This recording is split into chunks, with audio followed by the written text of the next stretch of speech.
Hello and welcome to another Daily Dose of English. One of my online Spanish students has sent me a voice request for a Daily Dose of English. Hello, Richard. I'm Rebecca from Águilas in Spain. Hello, Rebecca. Thanks for sending me your photograph and your request. How can I help you?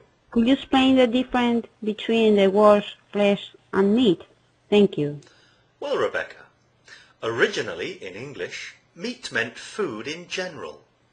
It was spelt M-E-T-E. Nowadays, meat refers to the parts of animals that we normally eat and the types which butchers normally sell.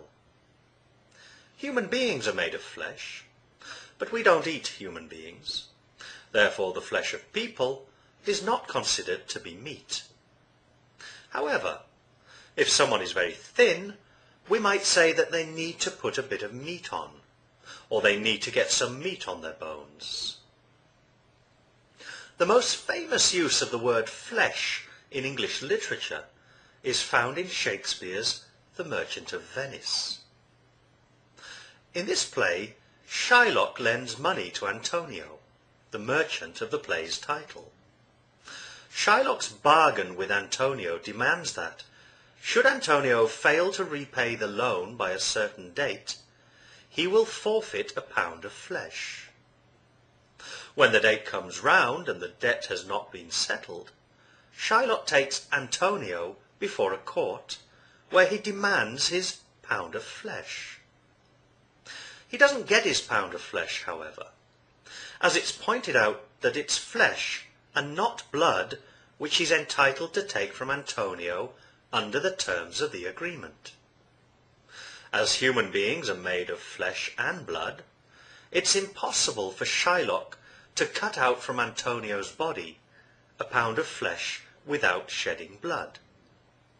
To shed even one drop of blood while extracting his pound of flesh from Antonio would be an illegal act. Shylock is forced to give up his claim. The American Food and Drug Administration, the FDA, defines meat this way. Meat is the properly dressed flesh derived from cattle, from swine, from sheep or goats, sufficiently mature and in good health at the time of slaughter, but is restricted to that part of the striated muscle which is skeletal, or that which is found in the tongue, in the diaphragm, in the heart, or in the esophagus, and does not include that found in the lips, in the snout, or in the ears, with or without the accompanying and overlying fat, and the portions of bone, sinew, nerve, and blood vessels which normally accompany the flesh and which may not have been separated from it in the process of dressing it for sale. The FDA also defines flesh in this way. Flesh is any edible part of the striated muscle of an animal. The term animal, as herein used, indicates a mammal, a fowl, a fish, a crustacean, a mollusk, or any other animal used as a source of food. I hope you enjoyed this Daily Dose of English, and I'll see you again soon for another one. Goodbye for now.